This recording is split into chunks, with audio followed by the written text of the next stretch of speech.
കൈക്കളി ചൊവ്വല്ലേ, കുഴിമാടത്തിൽ പോലും കാരണവന്മാർക്ക് കിടക്കപ്രതി ഉണ്ടായാലാന്ന് പണ്ടുള്ളവര് പറഞ്ഞു കേട്ടിട്ടുണ്ട്. നിന്റെ അപ്പന്റെ കാര്യത്തിൽ താതിപ്പ ശരിയായി. ഡൊമിനിക്, ഞാൻ ഒന്നുകൂടെ ചോദിക്കുക, ബെഞ്ചമിൻ സാറിന് സുഖമാണോടാ? തൊന്തയ്ക്ക് പറയുന്നതാ നായേ.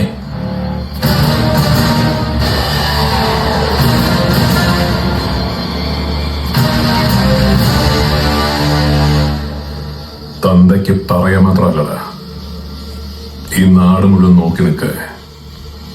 നിന്റെ തന്തെ പട്ടിയെ തല്ലുന്ന പോലെ തല്ലിയിട്ടുണ്ട് ഞാൻ. അതിലുള്ള നിന്റെ കളി ഇതുകൊണ്ടങ്ങ് തീരുവോ?